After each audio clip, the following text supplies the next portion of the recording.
This one could ruin your day if somebody gets in there. Same thing, left and right arrow key. 1, 2, 3. 1, 2, 3, 4 across the bottom. 4 across the bottom. So, see where it says machine type? 3115, that's what you have. If you ever question yourself, it's written right on the side. Right on the side there, right? Okay, I see it there. It's written right there. Gotcha. Interchangeable, right? Oh, it is. It is? It is. Because we use the same board on all of our primary applicators. Oh. All of our applicators without printers use the same board. Keeps cost down. So let's say you have 3 different types of applicators in here. You could keep one board installed. And you'll be fine. If you wanted to change it, the options are 3125, which is the same thing, but it has a powered unwind, powered rewind. It's much faster. Okay.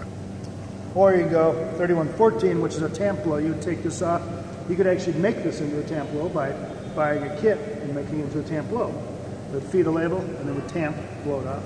Oh, okay, I see. Or the standard air blow, which is just under the grid blow out. Gotcha.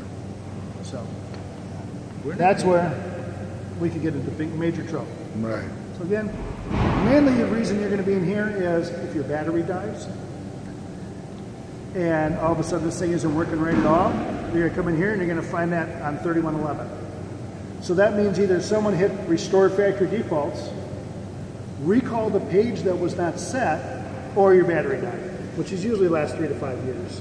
And I've had some, as long as you keep the power on, it lasts longer. Oh, cool. So. Powered rewind, no.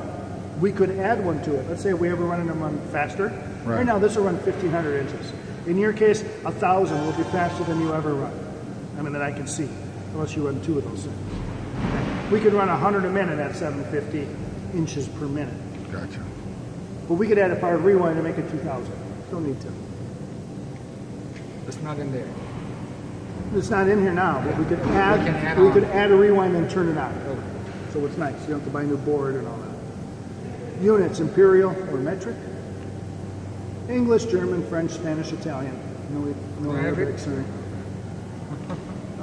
Speed following on. Speed following is our encoder.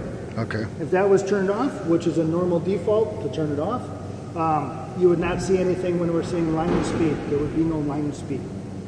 Line speed would not even show up. So that'll let you know that it's out. It's off. Encoder pulse resolution. What this is, because we're not running 1-to-1 on the belt, we're actually running off the pulley. We set our speed ratio. Right. The lower this is, the faster the label's going to run. Okay. So if we see that the label's speeding out and pulling, right, we would speed that up. And once we have it set, it'll work all the way through.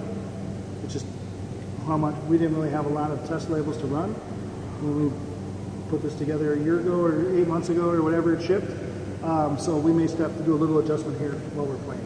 Not a big deal. We'll see. You'll see it more on this clear label. Label profiling, we're just going to say no. Don't even worry about it. You want to read your manual, find out about it, go ahead. Right, cool. Label sensing normal, yes. That's where it should be. Label sensor invert, no. That's where it should be. None of these you need to worry about. Okay. Low label installed. We could put a label sensor on there that would read that and say, hey, we're running low on labels. You could hook it to a PLC. You could send a signal to your phone if you want. If you want to run it through a computer. You could do that. Well, we can look in the eyes and see, oh yeah, or you could look at the roll. But if that's on no, it'll still alert you if you had like a light stack or a buzzer, whatever you want to wire into it. But if you turn it to yes, not only would it see it, it would stop before it ran all the way out. Gotcha. So it's kind of nice, but you have to set it for each label because each label length is different. It'll run 120 labels and stop, so you never run out, so you can splice. It's a nice feature. In printer, you don't have one, don't worry about it. But you can add one. Zero downtime. We could actually put another one right next to it. Wow. If this one doesn't work, doesn't read it, runs out of labels, whatever, the other one will pick it up and run. Wow. Inhibit. We could say, hey, don't label on these from an external inhibit, just a relay or something. Skip labeling, we can do every other. We're running a project in-house right now, it's a security label. We run every other product. Saves money. Multiple, we can put multiple labels on the product. Let's say you have something that's 3 across, 1, 2, 3, and you cut them later. We could trigger that with one photo line. Restore factory default, we did that, it went back to 3111 and wiped up all our other settings. But again, we saved it, so we go right back. But we can get the 3115 later, like ourselves. Like we can. Yeah, you can get in here and change it all back if you want. Upgrade system. That's it, we're done.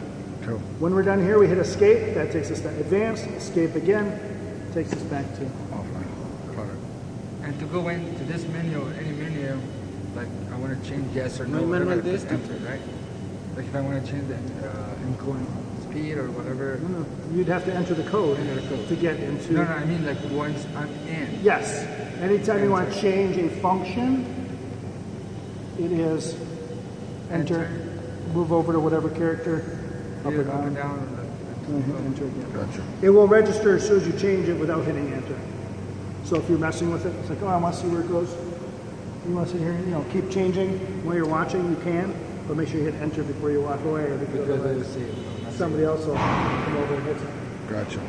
So That's it. at this point, we need to set up the rails for the small products. Okay.